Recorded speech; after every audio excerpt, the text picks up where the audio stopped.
আমাদের সমাজের মধ্যে আল্লাহ পাকের রুবুবিয়ত, আল্লাহকে একমাত্র রব বলে বিশ্বাস করা অর্থাৎ তাওহীদ, এই তাওহীদের ব্যাপারে যথেষ্ট অস্পষ্টতা, মানুষের মধ্যে এই ব্যাপারে যথেষ্ট বিভ্রান্তি রয়েছে। এবং তাওহীদের খুব গুরুত্বপূর্ণ কিছু বিষয় এই উম্মতের কাছ থেকে আজ বিলুপ্ত প্রায়। আমি সেই দাওয়াত নিয়ে উম্মতের কাছে যাচ্ছি। আমার বর্তমান বাংলার যুব সমাজকে তাওহীদের সেই জায়গাটাকে তাদের সামনে উন্মোচিত করছি, তাদেরকে উজ্জীবিত করছি, তাদেরকে এই বিষয়ে জাগ্রত করার চেষ্টা করছি, যেন তাওহীদের এই অধ্যায়টাকে এ জাতির মধ্যে এই যুব সমাজ আবার নতুন করে প্রতিষ্ঠিত করতে সক্ষম হয়। বলেন আল্লাহ পাক কবুল করেন। আমাদের সমাজে তাওহীদের, একত্ববাদ, ঈমানের কিছু কথা আলোচনা হয়, আর অনেক কথাই ঈমানের রয়ে গেছে যেটা আলোচনা করা হয় না। আমরা তাওহীদের একটা বিষয় আলোচনা করি, সেটা হলো তাওহীদ ফিল ইবাদাহ। ইবাদতের মধ্যে আল্লাহর সঙ্গে কাউকে শরীক করা যাবে না, এটা আমাদের সমাজে এই তাওহীদের আলোচনা আছে। মানুষের মধ্যে এই তাওহীদ সম্পর্কে বিশ্বাস আছে এবং বিভ্রান্তি কম আছে। এই জন্য যারা ঈমানদার তারা কেউ এক আল্লাহ ছাড়া কোনো গায়রুল্লাহর ইবাদত করে না। কথা বলেন ঠিক না বেঠিক? ইবাদত আল্লাহর করে, গাফলতি করে, ঘাটতি করে, কিন্তু ইবাদত যতটুকু করার একমাত্র কার করে? আল্লাহর করে। এটা হলো তাওহীদ ফিল ইবাদাহ। সিজদা একমাত্র কাকে করে মানুষ? নামাজ একমাত্র কার সামনে আদায় করে? আল্লাহর সামনে আদায় করে, আল্লাহর সামনেই রুকু দেয়, আল্লাহর সামনেই সিজদা করে। একমাত্র আল্লাহর জন্য ইবাদত করা, এটাকে বলা হয় তাওহীদ। তাওহীদ ফিল ইবাদাহ। ইবাদতের মধ্যে আল্লাহর তাওহীদ। ইবাদতের মধ্যে আল্লাহর সঙ্গে অন্য কাউকে যদি কেউ শরীক করে, তার ঈমান থাকবে? বলেন তো, তার ঈমান থাকবে? যেমন ধরেন একজন মানুষ 24 ঘন্টার মধ্যে 23 ঘন্টা 55 মিনিট শুধু আল্লাহর ইবাদত করলো, আর 5 মিনিট দুর্গার পূজা করলো, লোকটা ঈমানদার না বেঈমান? সন্দেহের কোনো অবকাশ আছে? আচ্ছা, 5 মিনিট না, 1 মিনিট সে দুর্গার পূজা করে, আর 23 ঘন্টা 59 মিনিট সে আল্লাহর ইবাদত করে, ঈমানদার না বেঈমান? পরিষ্কার, কারো কোনো সন্দেহ নাই, সেই লোকটা হলো বেঈমান। কারণ ইবাদতের মধ্যে আল্লাহর সঙ্গে অন্য কাউকে শরীক করার কোনো অবকাশ নাই। তো এই যে তাওহীদ, এই তাওহীদ আমার দেশের মানুষ বুঝে, এই তাওহীদ আমার সমাজের মানুষ বুঝে। এই জন্য কোন ঈমানদার কোনদিন কোন দুর্গার পূজা করে না, কোন ঈমানদার কোনদিন কোন মূর্তির পূজা করে না, কোন মুমিন মুসলিম কোনদিন কোন আগুনের পূজা করে না, কোন মুমিন মুসলমান কোনদিন কোন সূর্যের পূজা করে না, কোন মুমিন মুসলমান কোনদিন কোন মাখলুকের পূজা করে না। ইবাদত করে একমাত্র কার? এটাকে বলা হয় তাওহীদ ফিল ইবাদাহ। ঠিক এরকম ভাবে আমাদের সমাজে ঈমানের আরেকটা আলোচনা আছে, যে আলোচনাটা ব্যাপকভাবে দাওয়াত এবং তাবলীগের মেহনতের মাধ্যমে মানুষের কানে কানে পৌঁছে দেওয়া হয়েছে। সেটা হলো তাওহীদের আরেকটা বিষয়। ওনারা যে কথা বলেন যে করনেওয়ালি জাত একমাত্র কে, যা কিছু হয় কার পক্ষ থেকে হয়? সব আল্লাহর পক্ষ থেকে হয়, আল্লাহর হুকুম ছাড়া কিছুই হয় না। এই যে আরেকটা তাওহীদের একটা বড় অধ্যায়, ঈমানের একটা গুরুত্বপূর্ণ বিষয়, ওনারা এভাবেই বলেন যে করনেওয়ালি জাত একমাত্র আল্লাহ। আল্লাহই করেন, আল্লাহই খাওয়ান, আল্লাহই বাঁচান, আল্লাহই পড়ান, সব কিছু রিজিক দেন কে? সব কিছু হয় কার পক্ষ থেকে? আল্লাহ চাইলেই কোনো কিছু হয়, আল্লাহ না চাইলে কোনো কিছুই হয় না। এই একটা আলোচনা আছে তাওহীদের। এটা হলো দাওয়াত এবং তাবলীগের ময়দানে যারা কাজ করেন, ব্যাপকভাবে উম্মতের কানে কানে তাওহীদের এই আওয়াজটা পৌঁছে দিয়েছেন। এটাকে আমরা বলি তাওয়াক্কুল আলাল্লাহ। এটা হলো আস্থা এবং ভরসা একমাত্র কার উপর? আল্লাহর উপর। আমি আপনাদেরকে তাওহীদের আরেকটা দিক, আরেকটা বিষয় আমি আপনাদের দৃষ্টি আকর্ষণ করব খুব সংক্ষিপ্ত ভাবে। তাওহীদের সেই দিকটা সম্পর্কে আমাদের সমাজ ব্যাপকভাবে গাফলতির মধ্যে, ব্যাপকভাবে তারা এই বিষয়ে ত্রুটির মধ্যে, অজ্ঞতার গভীর সমুদ্রের মধ্যে হাবুডুবু খাচ্ছে। তাওহীদের সেই দিকটা বলার জন্য আমি আপনাদের সামনে আল্লাহর পয়গম্বরের একটি হাদিস উদ্ধৃতি করছি। সাল্লাল্লাহু তাআলা আলাইহি ওয়া আলা আলিহি ওয়া আসহাবিহি ওয়া বারাকা ওয়া সাল্লাম তাসলিমান কাসীরা। أما بعد فأعوذ بالله من الشيطان الرجيم. بسم الله الرحمن الرحيم. إن الذين قالوا ربنا الله ثم استقاموا فلا خوف عليهم ولا هم يحزنون. وقال رسول الله صلى الله عليه وسلم: قال الله تعالى: من تقرب إلي شبرا تقربت إليه ذراعا ومن تقرب إلي ذراعا تقربت إليه باعا.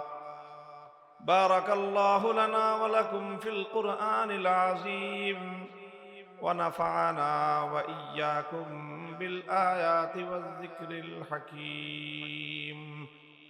اللهم صل على محمد وعلى آل محمد كما صليت على إبراهيم وعلى آل إبراهيم إنك حميد مجيد.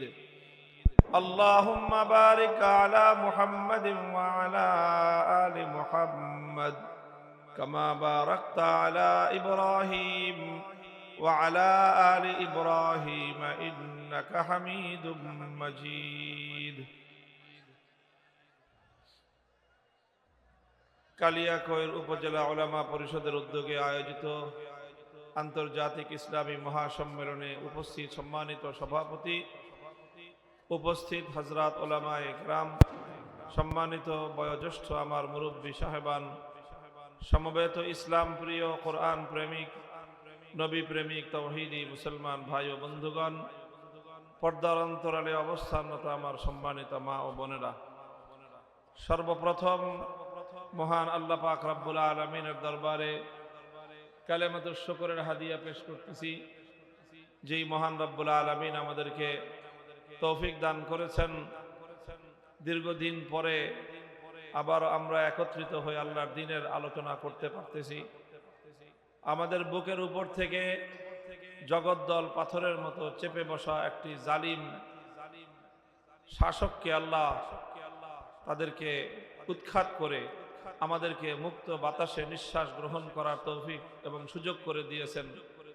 সেই রব্বে করিমের দরবারে কালেমাতুশ শুকরের হাদিয়া পেশ করি, আলহামদুলিল্লাহ। আপনারা দীর্ঘ সেই দিনের বেলা থেকে এই রাত গভীর পর্যন্ত দেশের বরেণ্য উলামায়ে কেরামের কাছ থেকে অত্যন্ত মূল্যবান দিক নির্দেশনামূলক আলোচনা শুনেছেন। ঈমান দীপ্ত অনেক কথা আপনারা শুনেছেন। আপনাদের আলেমদের আলোচনায় আপনাদের ঈমান তেজোদ্দীপ্ত হয়ে আছে। এই জন্য আমার আর খুব বেশি দীর্ঘ আলোকপাতের প্রয়োজন আমি অনুভব করছি না। আপনাদের কাছে আমি প্রথমেই আপনাদের শুকরিয়া আদায় করি যে 2021 সালে সর্বশেষ আপনাদের এই মাহফিলে আপনাদের সঙ্গে আমার দেখা হয়েছিল। আপনারা চরম প্রতিকূল পরিবেশের মধ্য দিয়েও এই মাহফিলে আমাকে বরণ করে নিয়েছিলেন এবং আমি এখানে আসার কারণে এই আয়োজক ওলামা পরিষদের নেতৃবৃন্দের উপর খড়গ নেমে এসেছিল। তারা অনেক জুলুম এবং নির্যাতন সহ্য করতে হয়েছে।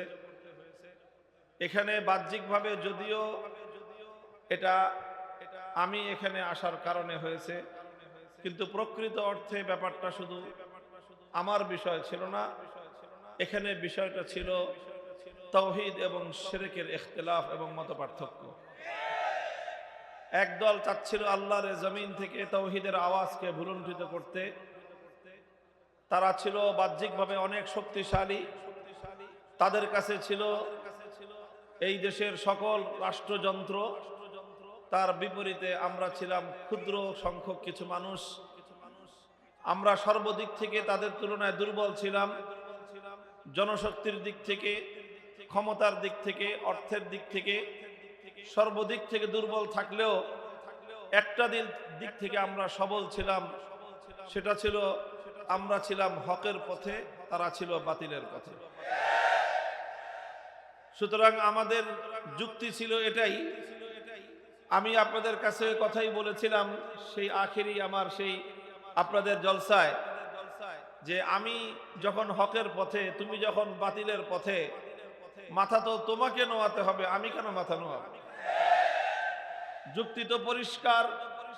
সাহাবায়ে কেরামের যুক্তি যে আলাইসা কাতলাহুম ফিন্নারি ওয়া কাতলানা ফিল জান্নাহ, যে হকের পথে থেকে যদি আমি লড়াই করতে করতে মরে যাই, এটাই হলো আমার জীবনের সবচেয়ে বড় সফলতা, আমার ঠিকানা হবে খোদার জান্নাত।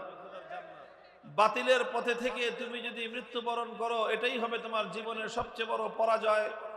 বাতিলের পথে থেকে যে মরবে তার ঠিকানা হবে খোদার জাহান্নাম। তো তুমি যদি বাতিলের পক্ষে থেকে মাথা নত না করো, তুমি যদি বাতিলের পক্ষে অটল আর অবিচল থাকতে পারো, তাহলে আমি কোন দুঃখে হকের উপর থেকে মাথা নত করব? মাথা তো তোমাকেই নোয়াতে হবে, তোমাকেই পরাজয় বরণ করতে হবে। যারা হকের পক্ষে লড়ে তাদের জীবনে পরাজয় বলতে কোনো কিছু নাই। কুল হাল তারাব্বাসুনা বিনা ইল্লা ইহদাল হুসনাইন। আল্লাহর কোরআন বলেছে যারা হকের পথে থাকে তাদের পরিণাম দুটোর যে কোনো একটা, আর দুটোটাই হলো তাদের জন্য কল্যাণ। একটা হলো ছোট কল্যাণ, আর একটা হলো বড় কল্যাণ। ছোট কল্যাণ হলো দুনিয়াতে বিজয় অর্জন করে আল্লাহর দ্বীনের ঝান্ডা সমুন্নত করব, আর এর চেয়েও বড় কল্যাণ হলো শাহাদাতের মৃত্যুকে আলিঙ্গন করে আল্লাহ পাক রব্বুল আলামিনের কাছে শহীদি মেহমান হিসেবে হাজির হয়ে যাবে। কাজে এই জন্য যারা হকের পথে থাকে তাদের জীবনে পরাজয় বলতে কিছু নাই। যারা হকের পথে থাকে তাদের অভিধানে পরাজয় বলতে কোনো শব্দ নাই। যে হকের ঝান্ডা নিয়ে সমুন্নত হয় তার অভিধানে পিছপা হওয়া বলতে কোনো কিছু থাকতে পারে না। যে হকের জন্য নিজের জীবনকে উৎসর্গ করতে প্রস্তুত হয়ে যায়, পৃথিবীর সকল তাগুতি আর বাতিল শক্তি আজ না হোক কাল তার সামনে মাথা নোয়াতে বাধ্য হবে ইনশাআল্লাহ। তো আলহামদুলিল্লাহ বলতেছিলাম যে এখানে কালিয়াকৈর ওলামা পরিষদের নেতৃবৃন্দের উপর যেই খড়গ নেমে এসেছে, জেল জুলুম তাদের জীবনে এসেছে, তাদের উপরে নির্যাতন চালানো হয়েছে। ব্যক্তি আমি কোনো উদ্দেশ্য ছিলাম না, এখানে আমাদের সকলের একটাই উদ্দেশ্য ছিল, আমাদের সকলের একটাই কথা ছিল।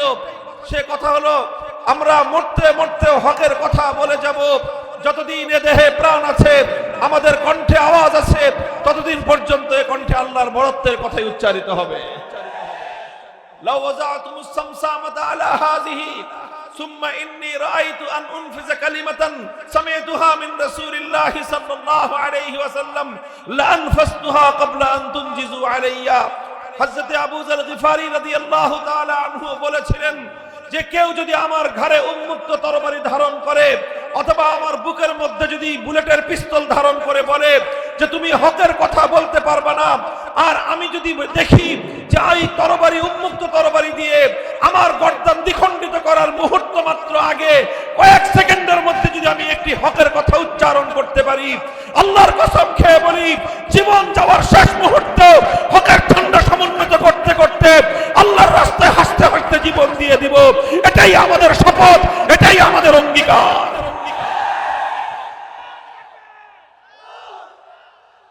মুহতারাম হাজিরিন, এটাই হলো হযরতে সাহাবায়ে কেরাম দুনিয়াবাসীর সামনে কিয়ামত পর্যন্ত যারা আল্লাহর দ্বীনের পথে চলতে চায় তাদের জন্য এই সকল দৃষ্টান্তগুলো উপস্থাপন করে গিয়েছেন। সে কথাগুলো যদি আমরা বলতে যাই তাহলে পৃষ্ঠার পর পৃষ্ঠা হাদিসের পাতা উল্টাতে হবে, ইতিহাস থেকে অধ্যায়ের পর অধ্যায় আমাদেরকে বলতে হবে। আর এভাবেই কিয়ামত পর্যন্ত আনেওয়ালা উম্মতের কাছে আল্লাহর পয়গম্বরের আনিত দ্বীনকে কিভাবে দুনিয়াতে জিন্দা করতে হয়, কিভাবে আল্লাহর দ্বীনকে দুনিয়াতে কায়েম করতে হয়, তার দাস্তান এবং তার ইতিহাস জাতির সামনে উপস্থাপন করতে হবে। মুহতারাম হাজিরিন, দীর্ঘ আলোচনা আমি করব না, আগেই বলেছি আমি আমার ওই সকল ভাইদের সকলের প্রতি সহমর্মিতা জ্ঞাপন করছি। যারা আমরা এভাবে একসঙ্গে আল্লাহর দ্বীনের জন্য কারারুদ্ধ হয়েছিলাম, আলহামদুলিল্লাহ কারাগারে আমাদের অনেকের কষ্ট হয়েছে, কারাগারে আমাদের জীবনের কিছু সময় ব্যয়িত হয়েছে, কারাগারে আমাদের উপর দিয়ে কিছু কষ্ট, আমাদের শারীরিকভাবে মানসিকভাবে আমাদের উপর দিয়ে কিছু কষ্ট অতিক্রান্ত হয়েছে। তবে আল্লাহর কসম খেয়ে বলি, যারা আল্লাহর দ্বীনের জন্য কারাবরণ করেছে তাদের এই সময় বৃথা যায় না। যারা আল্লাহর দ্বীনের জন্য কোনো জুলুম বরদাস্ত করে সেই জুলুম তাদের কোনো ক্ষতি করতে পারে না, বরং যারা আল্লাহর জন্য, আল্লাহর দ্বীনের জন্য, আল্লাহর দ্বীনের ঝান্ডা সমুন্নত করার জন্য, হক এবং হক্কানিয়তকে পৃথিবীতে প্রতিষ্ঠিত করার জন্য, আল্লাহর দ্বীনের ঝান্ডাকে সমুন্নত করার জন্য, তাওহীদের ঝান্ডা সমুন্নত করার জন্য যারা ত্যাগ আর কোরবানির নজরানা পেশ করবে, খোদার কসম খেয়ে বলি এই পৃথিবীতে তারাই সফল কাম, তারাই সফল কাম, তারাই সফল কাম।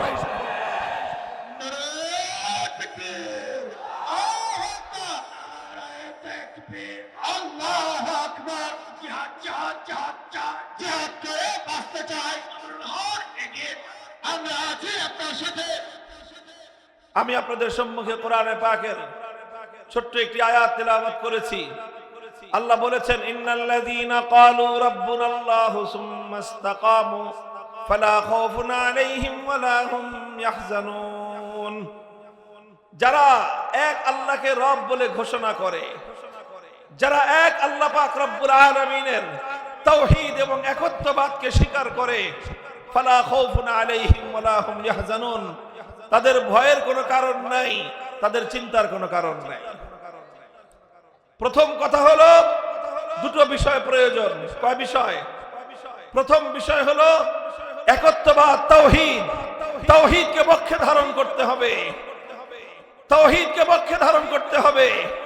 আমাদের রবকে, আরো জোরে বলেন রবকে, একমাত্র রবকে, আল্লাহ পাক রব্বুল আলামিনের রুবুবিয়্যত, আল্লাহকে রব বলে শুধুমাত্র অন্তরে বিশ্বাস পোষণ করলেই হবে না, বারবার আল্লাহ পাক একই কথা বলেছেন, ক্বালু রাব্বুনাল্লাহ।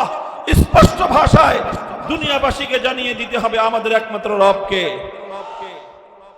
দেখেন, আল্লাহকে রব বলা, এটা তাৎপর্য বুঝতে হবে। শুধুমাত্র না বুঝে বলে দিলাম যে আল্লাহ আমার রব, এতটুকুই যথেষ্ট নয়। আল্লাহকে রব বলার তাৎপর্য বুঝতে হবে। আমাদের সমাজের মধ্যে আল্লাহ পাকের রুবুবিয়্যত, আল্লাহকে একমাত্র রব বলে বিশ্বাস করা অর্থাৎ তাওহীদ, এই তাওহীদের ব্যাপারে যথেষ্ট অস্পষ্টতা, মানুষের মধ্যে এই ব্যাপারে যথেষ্ট বিভ্রান্তি রয়েছে। এবং তাওহীদের খুব গুরুত্বপূর্ণ কিছু বিষয় এই উম্মতের কাছ থেকে আজ বিলুপ্ত প্রায়। আমি সেই দাওয়াত নিয়ে উম্মতের কাছে যাচ্ছি। আমার বর্তমান বাংলার যুব সমাজকে তাওহীদের সেই জায়গাটাকে তাদের সামনে উন্মোচিত করছি, তাদেরকে উজ্জীবিত করছি, তাদেরকে এই বিষয়ে জাগ্রত করার চেষ্টা করছি, যেন তাওহীদের এই অধ্যায়টাকে এ জাতির মধ্যে এই যুব সমাজ আবার নতুন করে প্রতিষ্ঠিত করতে সক্ষম হয়। বলেন আল্লাহ পাক কবুল করেন। আমাদের সমাজে তাওহীদের, একত্ববাদ, ঈমানের কিছু কথা আলোচনা হয়, আর অনেক কথাই ঈমানের রয়ে গেছে যেটা আলোচনা করা হয় না। আমরা তাওহীদের একটা বিষয় আলোচনা করি, সেটা হলো তাওহীদ ফিল ইবাদাহ। ইবাদতের মধ্যে আল্লাহর সঙ্গে কাউকে শরীক করা যাবে না, এটা আমাদের সমাজে এই তাওহীদের আলোচনা আছে। মানুষের মধ্যে এই তাওহীদ সম্পর্কে বিশ্বাস আছে এবং বিভ্রান্তি কম আছে। এই জন্য যারা ঈমানদার তারা কেউ এক আল্লাহ ছাড়া কোনো গায়রুল্লাহর ইবাদত করে না। কথা বলেন ঠিক না বেঠিক? ইবাদত আল্লাহর করে, গাফলতি করে, ঘাটতি করে, কিন্তু ইবাদত যতটুকু করার একমাত্র কার করে? আল্লাহর করে। এটা হলো তাওহীদ ফিল ইবাদাহ। সিজদা একমাত্র কাকে করে মানুষ? নামাজ একমাত্র কার সামনে আদায় করে? আল্লাহর সামনে আদায় করে, আল্লাহর সামনেই রুকু দেয়, আল্লাহর সামনেই সিজদা করে। একমাত্র আল্লাহর জন্য ইবাদত করা, এটাকে বলা হয় তাওহীদ। তাওহীদ ফিল ইবাদাহ। ইবাদতের মধ্যে আল্লাহর তাওহীদ। ইবাদতের মধ্যে আল্লাহর সঙ্গে অন্য কাউকে যদি কেউ শরীক করে, তার ঈমান থাকবে? বলেন তো, তার ঈমান থাকবে? যেমন ধরেন একজন মানুষ 24 ঘন্টার মধ্যে 23 ঘন্টা 55 মিনিট শুধু আল্লাহর ইবাদত করলো আর 5 মিনিট দুর্গার পূজা করলো, লোকটা ইমানদার না বেঈমান? সন্দেহের কোনো অবকাশ আছে? আচ্ছা 5 মিনিট না, 1 মিনিট সে দুর্গার পূজা করে আর 23 ঘন্টা 59 মিনিট সে আল্লাহর ইবাদত করে, ইমানদার না বেঈমান? পরিষ্কার, কারো কোনো সন্দেহ নাই সেই লোকটা হলো বেঈমান। কারণ ইবাদতের মধ্যে আল্লাহর সঙ্গে অন্য কাউকে শরীক করার কোনো অবকাশ নাই। তো এই যে তাওহীদ, এই তাওহীদ আমার দেশের মানুষ বুঝে, এই তাওহীদ আমার সমাজের মানুষ বুঝে। এই জন্য কোন ইমানদার কোনদিন কোন দুর্গার পূজা করে না, কোন ইমানদার কোনদিন কোন মূর্তির পূজা করে না, কোন মুমিন মুসলিম কোনদিন কোন আগুনের পূজা করে না, কোন মুমিন মুসলমান কোনদিন কোন সূর্যের পূজা করে না, কোন মুমিন মুসলমান কোনদিন কোন মাখলুকের পূজা করে না, ইবাদত করে একমাত্র কার? এটাকে বলা হয় তাওহীদ ফিল ইবাদাহ। ঠিক এরকম ভাবে আমাদের সমাজে ঈমানের আরেকটা আলোচনা আছে, যে আলোচনাটা ব্যাপকভাবে দাওয়াত এবং তাবলীগের মেহনতের মাধ্যমে মানুষের কানে কানে পৌঁছে দেওয়া হয়েছে। সেটা হলো তাওহীদের আরেকটা বিষয়। ওনারা যে কথা বলেন যে করনেওয়ালি জাত একমাত্র কে, যা কিছু হয় কার পক্ষ থেকে হয়? সব আল্লাহর পক্ষ থেকে হয়, আল্লাহর হুকুম ছাড়া কিছুই হয় না। এই যে আরেকটা তাওহীদের একটা বড় অধ্যায়, ঈমানের একটা গুরুত্বপূর্ণ বিষয়, ওনারা এভাবেই বলেন যে করনেওয়ালি জাত একমাত্র আল্লাহ, আল্লাহই করেন, আল্লাহই খাওয়ান, আল্লাহই বাঁচান, আল্লাহই পড়ান, সব কিছু রিজিক দেন কে? সব কিছু হয় কার পক্ষ থেকে? আল্লাহ চাইলেই কোনো কিছু হয়, আল্লাহ না চাইলে কোনো কিছুই হয় না। এই একটা আলোচনা আছে তাওহীদের। এটা হলো দাওয়াত এবং তাবলীগের ময়দানে যারা কাজ করেন, ব্যাপকভাবে উম্মতের কানে কানে তাওহীদের এই আওয়াজটা পৌঁছে দিয়েছেন। এটাকে আমরা বলি তাওয়াক্কুল আলাল্লাহ। এটা হলো আস্থা এবং ভরসা একমাত্র কার উপর? আল্লাহর উপর। আমি আপনাদেরকে তাওহীদের আরেকটা দিক, আরেকটা বিষয় আমি আপনাদের দৃষ্টি আকর্ষণ করব খুব সংক্ষিপ্ত ভাবে। তাওহীদের সেই দিকটা সম্পর্কে আমাদের সমাজ ব্যাপকভাবে গাফলতির মধ্যে, ব্যাপকভাবে তারা এই বিষয়ে ত্রুটির মধ্যে, অজ্ঞতার গভীর সমুদ্রের মধ্যে হাবুডুবু খাচ্ছে। তাওহীদের সেই দিকটা বলার জন্য আমি আপনাদের সামনে আল্লাহর পয়গম্বরের একটি হাদিস উদ্ধৃতি করছি। হাদিসটি বর্ণিত হয়েছে হযরত আদী ইবনে হাতেম রাদিয়াল্লাহু তাআলা আনহু থেকে। আদী ইবনে হাতেম, আপনারা হাতেম তাইয়ের নাম শুনেছেন? হাতেম তাই, হাতেম তাই কে ছিলেন? বখিল মানুষ, দানবীর। দানবীর হিসেবে পৃথিবীতে সুপ্রসিদ্ধ। কেউ যদি দানবীর হয়, অনেক দান খয়রাত করে, মানুষ তাকে বলে যুগের হাতেম তাই। হাতেম তাই তিনি আল্লাহর নবীর কিছুদিন আগের মানুষ ছিলেন। নবীজির সঙ্গে তার সাক্ষাৎ হয়েছে, মর্মে কোনো প্রমাণ নেই। কিন্তু তার ছেলে হাতেম তাই